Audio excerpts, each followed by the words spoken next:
Muy buenos días, hermanos. Que el Señor le bendiga a todos ustedes. Señor le bendiga a todos ustedes.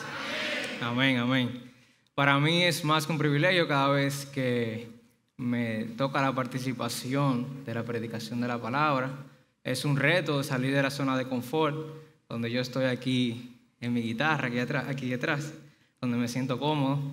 Pero igual espero que el Señor traiga palabra y que nosotros podamos salir edificados con lo que Él trae en esta mañana.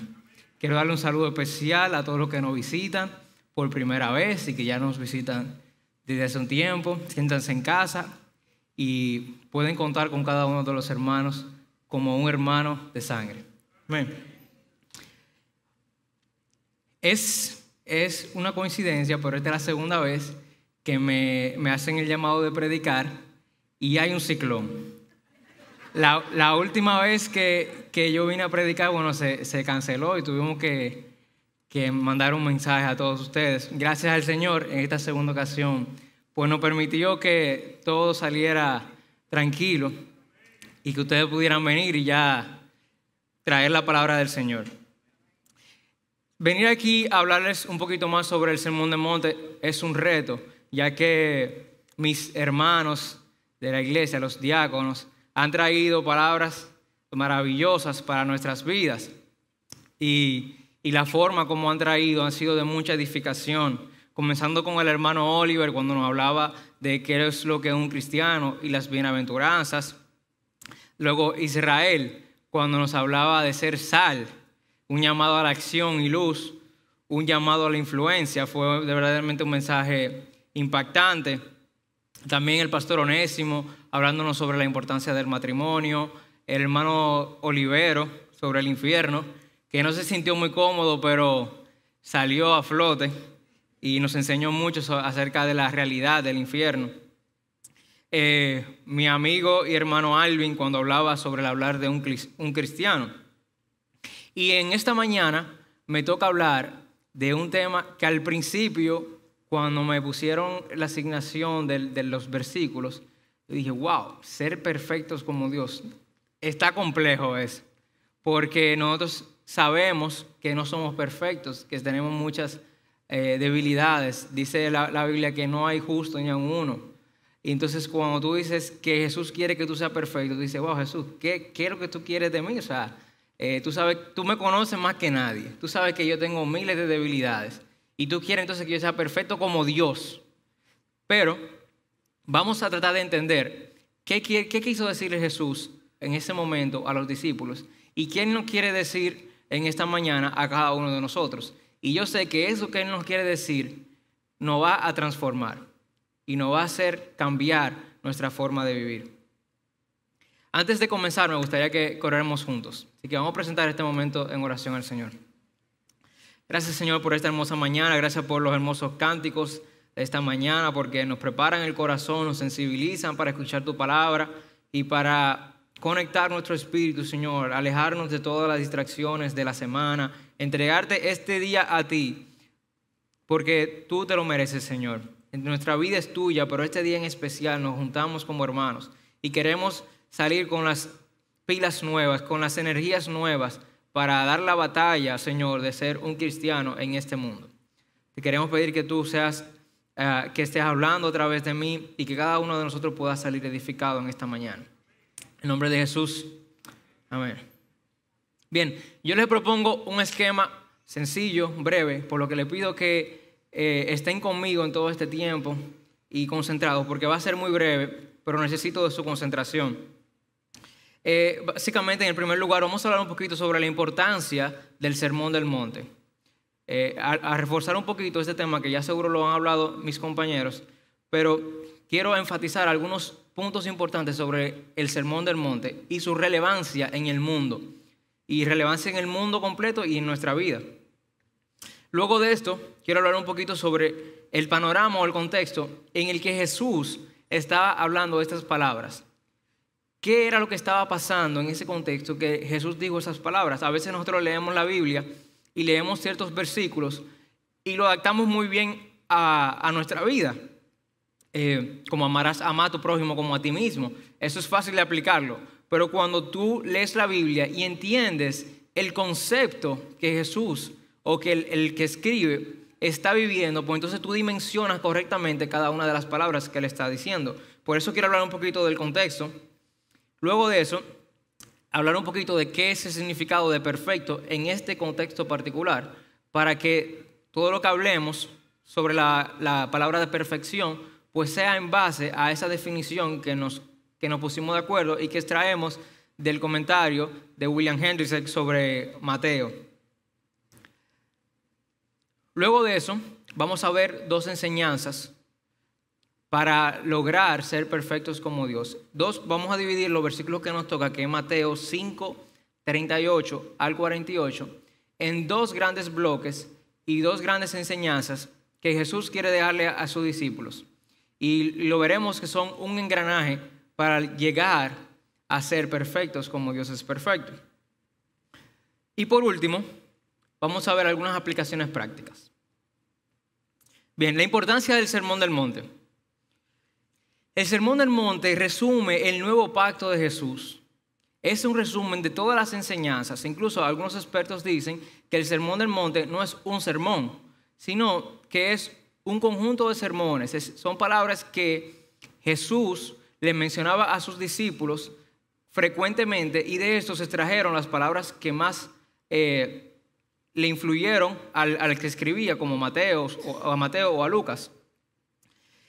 Es el resumen de lo que vino Jesús a traer a nuestra vida. Cuando Jesús vino y comenzó a decir las palabras, a predicar, estas impactaban mucho, porque eran algo que nunca se había escuchado, y con la autoridad que hablaba Jesús, pues entonces impactaba aún más y atraía a muchas multitudes. Número 2, el Sermón del Monte es el manual por excelencia para la vida del cristiano. Es un manual, como ya hemos visto con la predicación de un cristiano, es un manual perfecto para nosotros vivir lo que verdaderamente es un cristiano. Y la tercera importancia o relevancia de este Sermón del Monte es que es un desafío a una nueva manera de vivir. ¿Por qué es un desafío? Es un desafío para nosotros, porque nuestra naturaleza y nuestra tendencia es al pecado, es a la venganza, es al odio, es al rencor. Esa es nuestra tendencia, y por eso nosotros venimos a los pies de Jesús para que Él nos haga un nuevo hombre y dejemos atrás ese viejo hombre. Pero era un desafío aún mayor de una nueva vida en el contexto en el que se encontraba Jesús. Y por eso quiero hablarle un poquito sobre el contexto de lo que estaba pasando en ese tiempo. Bien, nosotros bien conocemos las leyes de Moisés, las leyes escritas en piedra, las leyes mosaicas. Cuando vemos las leyes, estaban diseñadas para una convivencia sana entre los judíos, para que ellos pudieran relacionarse entre uno y otro. En esos tiempos, ya cuando Jesús llega, han pasado muchos años y la interpretación de la ley cada vez se tergiversaba más y era una interpretación cada vez más errónea. Esto llevaba a que estas leyes no fueran aplicadas como en realidad era el espíritu de la ley en ese tiempo. Es claro, como resultado de esta lamentable interpretación de la ley, lo que hacía es que levantaba un muro entre las personas. Nosotros, aquí están los judíos, los gentiles, los publicanos, los samaritanos, y había muros porque al interpretar mal la ley, pues entonces nosotros los judíos entendían que los gentiles eran como perros, y los gentiles, como le decían que eran unos perros, pues entonces se enemistaban en contra de los judíos. Entonces existía una división, como hemos visto tal vez, si pudiéramos contextualizarlo un poquito, como las divisiones raciales que nosotros vemos, como en Estados Unidos hace ciertos años, donde no podía entrar una persona de color, donde estaban los blancos, no se podían sentar en una misma mesa. Ese mismo era el contexto. Recuerden cuando Jesús fue a hablar con la mujer samaritana, todos se sorprendieron. ¿Qué hacía Jesús hablando? Ni siquiera estaban negociando, no estaban comiendo, estaban hablando. Y se sorprendieron porque Jesús, un judío, estaba hablando con un samaritano. Estamos hablando de ese contexto, era una barrera increíble. Y Así como se enseñaban de los gentiles, también los publicanos. Yo estuve hablando y a veces nosotros damos por sentado algunas cosas. Y cuando yo tenía una noción de lo que eran los publicanos. Pero los publicanos eran los que recogían los impuestos para el rey. Pero no solamente eran funcionarios del Estado, sino que estos funcionarios del Estado eran conocidos por ser corruptos. Es decir, que ya el nombre de una posición política estaba vinculada extremadamente a ser corrupto. Es decir, si tú eras un publicano, tú eras corrupto. No solamente tú eras un recogedor de impuestos para el rey. Entonces, los judíos tenían un odio extremadamente grande a los publicanos porque, no sé si recuerdan la historia de Zaqueo. Zaqueo era un publicano y Zaqueo escuchó de Jesús y se acercó y quería saber. Era uno de los pocos casos de personas de otras etnias querían acercarse hacia los judíos. Ese caso por eso fue tan impresionante lo de Zaqueo. Y Zaqueo tuvo que devolverle a todos lo que le había tomado. Y a los que había engañado, porque se daba por sentado que había engañado porque era un publicano, tenía que devolverle 4 veces la cantidad. Entonces, nos vamos ubicando un poquito más de que cuando te dicen que tienes que amar, estamos hablando de gentiles, personas que desobedecen la ley, que pisotean la ley de Dios, que vivían una vida alegre, una vida sin ninguna restricción, sin ningún honor a los mandamientos y a los rituales de los judíos. Y por otro lado estamos hablando de publicanos, funcionarios públicos que quieren quitarte tu dinero, que quieren sobornarte, que quieren cobrarte más de tu trabajo. Ese es el contexto que estamos hablando y de esas personas es que está hablando Jesús. Ese no era el espíritu de la ley. El espíritu de la ley siempre había sido que en un amor hacia los extranjeros, de aceptación hacia los que no eran de tu misma etnia. Nunca fue el espíritu de la ley que nosotros repudiáramos a los que no son de nuestra misma creencia, de nuestra misma nacionalidad inclusive. Y también, por ejemplo, en Éxodo, Dios les recordaba a los judíos que ellos también habían sido extranjeros. O sea, tú eres también un extranjero cuando saliste de Egipto. Sin embargo, ¿por qué pasó esto? A lo largo del tiempo pasaron ciertas razones históricas de enfrentamientos, de luchas que hicieron que los judíos se resintieran contra los gentiles. Hay razones históricas que probablemente le hubieran dado una razón a cualquiera. Es como los judíos y los alemanes. Los judíos tienen muchas razones hoy en día para odiar a los alemanes en su corazón. Pues eso mismo estaba pasando con los judíos en ese tiempo. Ellos tenían miles de razones por las cuales repudiar a los gentiles, por repudiar a todos los que no sean de su misma creencia. Pero vamos a ver más adelante que esto no es una excusa para no amar.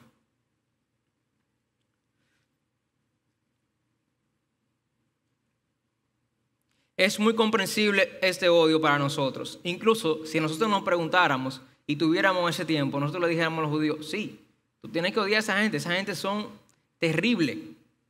Está bien, no te preocupes. Por eso era tan impresionante cuando Jesús decía esas palabras.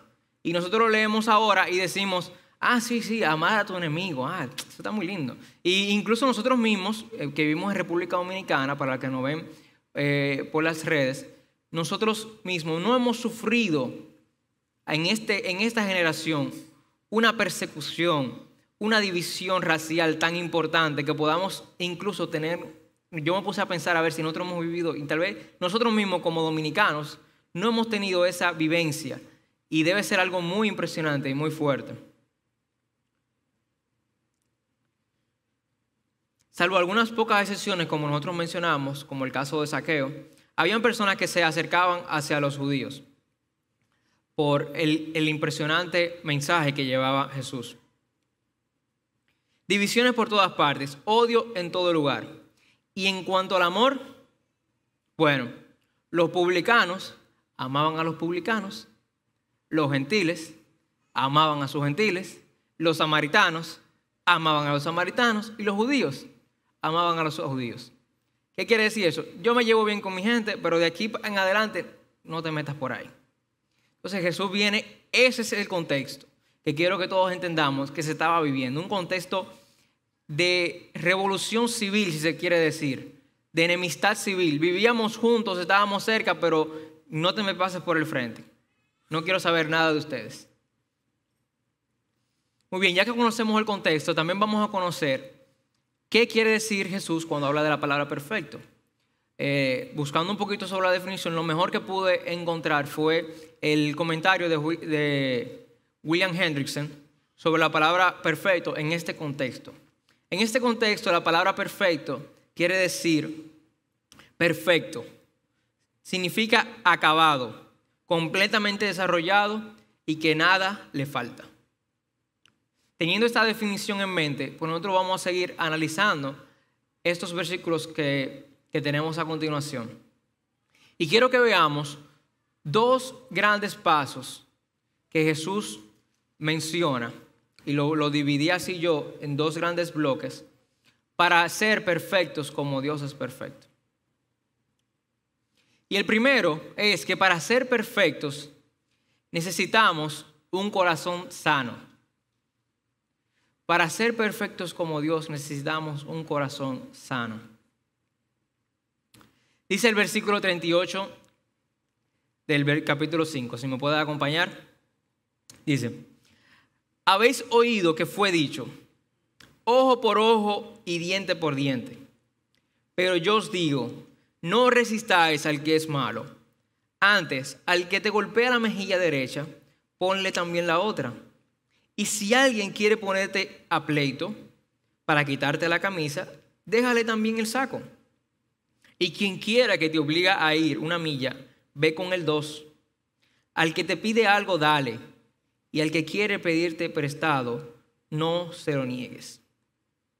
Los fariseos en ese tiempo apelaban a la ley que está en Éxodo de ojo por ojo y diente por diente, para ellos mismos establecer sus leyes y las retribuciones o los pagos hacia un hecho delictivo que se hacía en ese momento. ¿Por qué surge esta ley de ojo por ojo y diente por diente? La ley surge para crear una balanza en el castigo de las personas. Es para que si tú me robaste, pues yo no tengo que matar a toda tu familia por eso. Tú me robaste 100 pesos, pues entonces tú me tienes que dar 100 pesos. Era un asunto de organización. Nosotros, primeramente, antes de ser cristianos, nosotros somos seres humanos. Y los seres humanos tienen una obligación de relacionarse. Y eso mismo pasaba con el pueblo. Ellos tenían una necesidad de relacionarse unos con otros. Y es por esto que se crean estas leyes, para que el trato entre ellos fuera el más justo posible. Obviamente, como nosotros tenemos una tendencia pecaminosa, pues nuestra interpretación de la ley cada vez será más a una interpretación injusta y a una interpretación que no va con el espíritu de lo que quería decir Dios cuando instruyó a Moisés en ese tiempo. Esas leyes se hicieron para evitar la venganza privada, para que yo como persona no me vengue cuando otra persona me haga algo, sino que por esta ley pues entonces se pueda llevar a un juzgado y pueda determinarse el mismo castigo por una misma falta. Dice en el Antiguo Testamento, repetidas veces prohíbe la venganza personal. No te vengarás ni guardarás rencor a los hijos de tu pueblo, sino amarás a tu prójimo como a ti mismo. Yo Jehová, eso Levítico 19. No digas yo me vengaré, espera a Jehová y él te salvará. Proverbios 20. No digas como me hizo así haré, daré el pago al hombre según su obra. Estamos leyendo información que ellos tenían, la ley que ellos leían a diario, que ellos memorizaban desde niños. Eso estaba escrito. Estamos hablando de Levítico, de Proverbios. Ellos tenían la palabra, pero a veces no hay mejor ciego que el que no quiere ver. Y querían aplicar las leyes a su conveniencia. Algo semejante pasaba con la persona que, por medio de un pleito, quería quitarle la camisa o la túnica usada más interior pegada al cuerpo como pago de una pretendida deuda. Más bien que responder con resentimiento, Jesús le dice, déjale que se quede también con la túnica exterior. Esto es un dato interesante cuando estaba leyendo sobre esto, y es que esta túnica que le dice el Señor que se quede era algo sagrado para ellos. Era algo sagrado. Cuando tú tenías una deuda, pues te daban la túnica interior, pero la capa exterior era algo sagrado.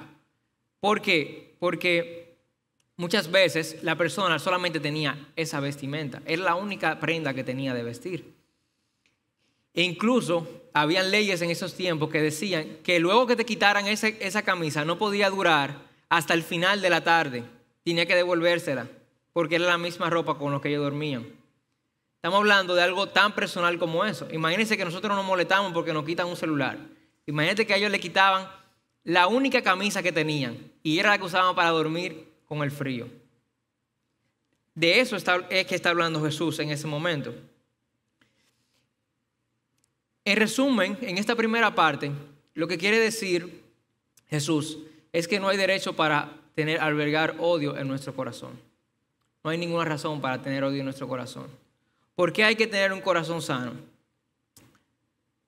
Y cuando leí esto, saqué algunas enseñanzas sobre estos versículos para entender cómo podemos tener un corazón sano. No puede haber un corazón sano con un espíritu de venganza. Nadie puede tener un corazón sano si alberga venganza en su corazón, si alguien en algún momento te hizo algo y tú vives tu vida normal, pero sabes que si él pasa por el frente, hay problema. Nadie puede tener y amar verdaderamente si no tiene un corazón sano, y no puede haber un corazón sano si albergamos venganza en nuestro corazón. Hay una historia que me fascina y que la mayoría de ustedes se la saben, pero me encanta contarla, y es la historia de mi abuelo. Cuando mi abuelo lo hirieron unos ladrones, le robaron y le dispararon, pues cuando él estaba tirado en el suelo, él de su boca no salieron palabras de odio ni de maldición, sino que salieron palabras de bendición. Les predicaba, porque en su corazón no tenía el chip de la venganza dentro. Tal vez nosotros lo primero que decimos, lo que hay que matarlo a esa gente. Hay que busquen algo, corran para agarrarlo y robarle y quitarle todo y entrarle a golpes. Tal vez ese no es nuestro primer reflejo, pero vemos cómo su corazón estaba sano.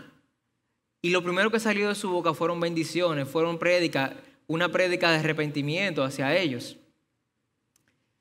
Otra cosa que podemos ver en estos versículos es que no podemos tener un corazón sano si estamos aferrados a las cosas materiales. Si de nuestro corazón, si nuestra felicidad depende de tener cosas materiales, pues es imposible tener un corazón sano y amar en verdad a nuestro prójimo. Por eso el llamado de Jesús aquí es: no te apegues a la ropa que tú tengas, no te apegues a las pertenencias que tú tengas. Si tienes que dásela, pero más vale tener un corazón sano que tener una prenda de vestir. La tercera aprendizaje que vemos aquí es: no puede haber un corazón sano con altivez de espíritu. Dice, si te obligan a llevar una milla, yo no voy a llevar ninguna milla, será aquel, pero yo con este traje, con los 3 degrees que yo tengo, con los 3 estudios que yo tengo, yo no voy a hacer eso. Él le dice, ve otra milla más. Ten un corazón humilde, porque de esa altivez así mismo serás pisoteado. Y en cuarto lugar, no puede haber un corazón sano si no compartimos.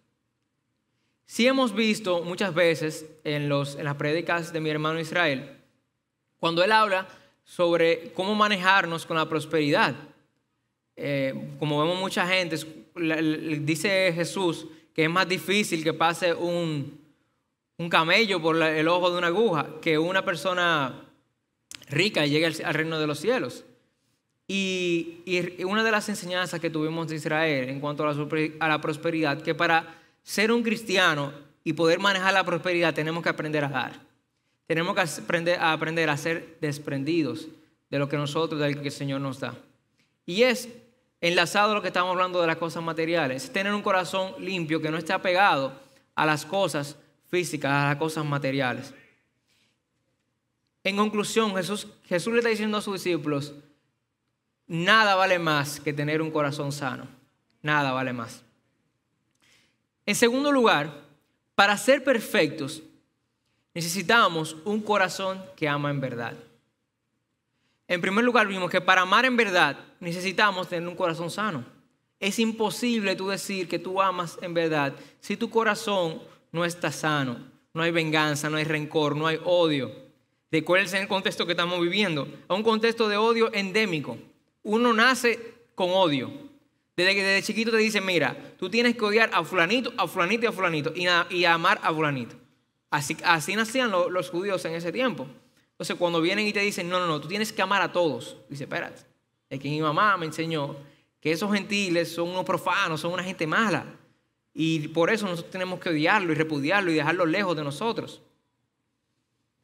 Pero Jesús le dice, no, ten un corazón sano para que tú aprendas y para que tú seas perfecto como Dios. La segunda parte, un corazón que ama en verdad. Los judíos amaban. Los judíos cumplían la ley, pero no estaban cumpliendo la ley completa. Es por eso que Jesús le dice, tienen que ser perfectos. Tienen que cumplir la ley completa. Ok, vamos a leer los versículos 43. Dice, habéis oído que fue dicho, amarás a tu prójimo y aborrecerás a tu enemigo. Pero yo os digo, amad a vuestros enemigos y orad por los que os persiguen, para que podáis ser hijos de vuestro Padre que está en los cielos. Porque Él hace salir su sol sobre malos y buenos, y envía lluvia sobre justos e injustos. Porque si amáis a los que os aman, ¿qué recompensa tenéis? ¿No hacen lo mismo los publicanos? Si con saludos cordiales os acercáis a vuestros hermanos solamente, ¿qué hacéis que sea excepcional? ¿No hacen lo mismo los gentiles? Jesús le está diciendo, ustedes están aplicando la ley mal. El sentido de la ley, el espíritu de la ley nunca fue aborrecerás a tu enemigo. Ellos leían la ley de esta forma, amarás a tu prójimo y aborrecerás a tu enemigo. Y Jesús le dice, no, nunca ha sido el espíritu de la ley albergar odio en nuestros corazones, porque Dios no es así. Dios hace salir su sol para buenos y malos. Hace que llueva sobre justos e injustos. Entonces, si tú quieres imitarme a mí, que soy hijo de Dios, y si tú quieres ser perfecto como Dios es perfecto, tienes que aprender a amar como Dios ama. Esta era la forma como popularmente se conocía la ley. Amarás a tu prójimo y aborrecerás a tu enemigo. El promedio de los israelitas del momento resumía la segunda tabla de la ley y regulaba su vida con respecto a sus amigos y sus enemigos de esta manera. Pero como vimos, este no es el espíritu. En Éxodo 23 dice, si encontrares el buey de tu enemigo, o su asno extraviado, vuelve a llevárselo. Si vieres el asno del que te aborrece caído debajo de su carga, ¿lo dejarías sin ayuda? Antes bien, ayudarás a levantarlo. Ese era el espíritu en ese tiempo de Éxodo y con el tiempo se fue cambiando. En este contexto, nosotros hemos visto en estos últimos días algunos casos de corrupción que estremecen nuestro entendimiento. Nosotros decimos, wow, ¿cómo es posible que nosotros depositemos la confianza en una persona, le demos nuestro dinero del que nosotros no ganamos con mucho esfuerzo? Créanme que con mucho esfuerzo. Y le tenemos que dar un gran porcentaje al Estado para que el Estado redistribuya ese dinero de la forma más equitativa y más justa. Así que funciona el Estado dominicano. Y el Estado designa personas que entiende que son íntegras y pulcras para servirnos a nosotros y para usar ese dinero de la mejor forma posible, de forma de que nosotros vivamos de una vida agradable y justa. Pero vemos estos casos de corrupción y decimos, estas personas, y hablan de los miles de millones de pesos como si fueran chicles y mentas. Y nosotros decimos, wow, pero yo nunca he visto esa cantidad de dinero en mi vida, ni siquiera cerca de mí. Y el Señor tenía, los israelitas tenían ese mismo caso en su tiempo. Tenían a los publicanos. Tenían a los publicanos que eran servidores del rey. Y eran personas detestables, abusadoras, abusivas contra las personas. Y Jesús le está diciendo, tú tienes que amarlos a ellos. Tú tienes que orar por ellos. Tienes que invertir tu tiempo para orar por ellos. Y orar no con retribución negativa, sino para que la misericordia de Dios les alcance. Como oró Jesús. Como oró Jesús en sus últimos días. No le tomen esto en cuenta porque ellos no saben lo que están haciendo. Y cuando veo en las redes sociales, veo incluso a cristianos desprendiendo odio de su corazón, como si quisieran tapar sus pecados y decir, mis pecados no son tan grandes. Miren al rubio, miren al otro, ¿cuántos millones se han robado? Yo nunca me he robado $1,000,000. Es más, yo no me he robado ni 1,000. Castigo para ellos, que lo metan preso a todos y ya son culpables toditos, sin ningún juicio. Todos son culpables. Y nosotros nos unimos a esta campaña como cristianos y decimos, sí, así mismo, son unos ladrones. Eso no es lo que nos enseña la Biblia. Nosotros tenemos códigos y tenemos leyes. No son perfectas, pero son las que tenemos. Y en vez de nosotros publicar y decir que el Señor tenga misericordia, que este sea un buen momento para que la gracia del Señor los haga volver de su camino, los haga volver de su mal camino. No hemos visto eso, lo que vemos es odio. Y el Señor en esta mañana está diciendo, examínate, que tal vez tú veías a los fariseos, a los israelitas, lo veías muy lejos de ti y están dentro de tu casa. En esta mañana el Señor está diciendo, sana tu corazón. Está diciendo, ama a tu enemigo.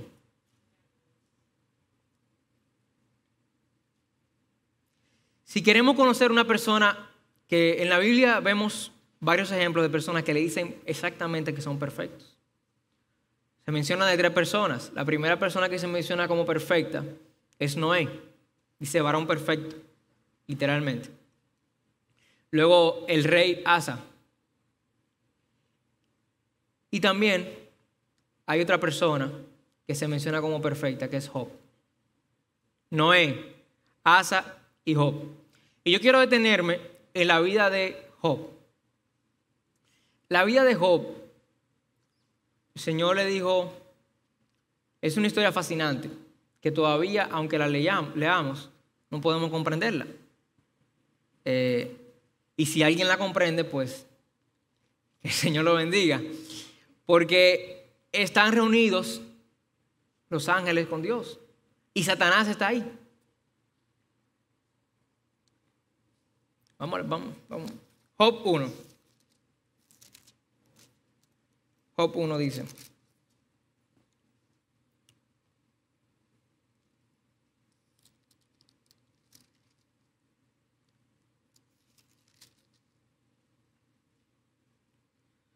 Un día vinieron a presentarse, Job 1:6.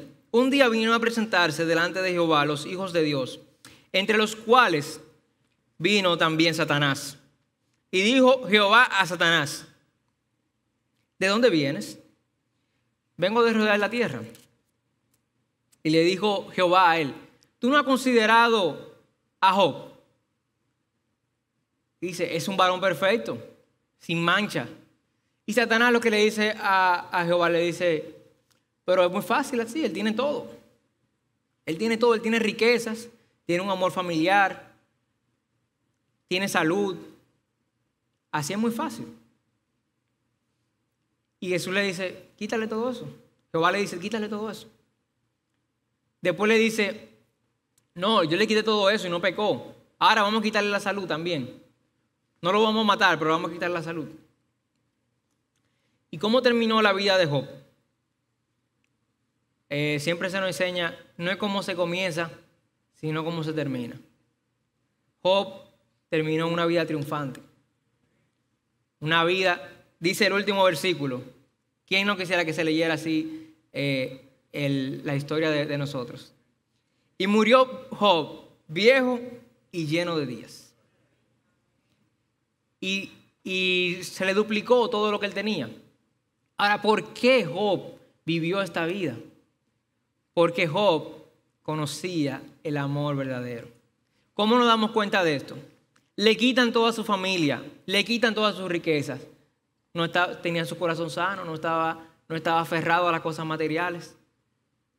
El amor de Dios era más grande que su amor a las cosas materiales. Por eso su corazón nunca se llenó de amargura. Por eso no se llenó de odio contra Dios. Y por eso en el momento más difícil de su vida, tuvo la potestad de decirle al Señor: Señor, tú quitaste y tú diste, tu nombre sea bendecido como quiera. ¿Quién con un corazón que no esté sano puede decir: Señor dio, el Señor quitó, sea el nombre de Dios bendito? Es por eso que necesitamos tener un corazón sano antes de. Necesitamos limpiar nuestro corazón para que cuando llegue ese momento, nuestro corazón esté listo para decir lo que tengamos que decir. Para que, como siempre se dice en el púlpito de Iglesia Bíblica de la Gracia, siempre estemos del lado de Dios. Siempre estemos del lado de Dios. Es por eso que la vida de Job, varón perfecto, vimos que de verdad era un varón perfecto. La Biblia no se equivocó. Él era un varón perfecto y hasta sus últimos días lo fue. Quiero terminar esta breve meditación que tuvimos de estos versículos con dos aplicaciones. En primer lugar, Dios quiere que reflejes la perfección de su amor aquí en la tierra. La Biblia es un libro práctico y más práctico que el Sermón del Monte. Hay pocos versículos en la Biblia. Es una guía para la vida práctica. Es para tu diario vivir, para que tú lo apliques desde hoy, desde esta mañana. Y Dios quiere enseñarle al mundo cómo es que se ama. Para muchos es muy fácil amar a sus prójimos. Vemos hasta narcotraficantes que matan cientos de personas, pero aman a su mamá entrañablemente. Incluso ha sido su debilidad. Porque ellos aman, pero no tienen el amor perfecto, el amor de Dios. Nosotros somos el reflejo de lo que Dios quiere enseñarle al mundo, de cómo es el amor. Cuando tú te expreses positivamente, no importa que digan, tú porque eras de ese gobierno, tú porque tienes un amigo y tú lo estás defendiendo. No, Dios me enseña a amar a mis enemigos. ¿Y cómo es que tú puedes tener esa paz si esa gente te acaba de robar todo lo que tú tenías? ¿Cómo tú puedes tener esa paz si han herido a una persona que tú quieres mucho? Porque yo tengo un corazón sano y porque yo quiero que tú conozcas el amor de Dios, que hace salir el sol para buenos y malos. Y en segundo lugar, hoy es un buen día para sanar tu corazón. Si en tu corazón hay rencor, si tienes alguna persona que albergas algún rencor por algo que te hizo, que nunca te pidió perdón, hoy es un buen día para sanar. Si tienes alguna enemistad contra alguien, si tienes algún pleito, ve donde Él, sana tu corazón hoy. Porque el Señor te está pidiendo que seas perfecto en amor, que tenga un amor completo en Él. Y no podemos tener un amor completo en Él si nuestro corazón no está limpio, no está sano. Si en el día de hoy te sientes que si te quitaran tu carro, tu vida se caería a pedazos, pues reevalúa tu corazón hoy. Si tu hijo, que es tu mayor tesoro, es todo lo que tú tienes, si te quitaran eso, aún tu corazón estaría sano para con Dios. Aún tu corazón dijera, el Señor dio, el Señor quitó.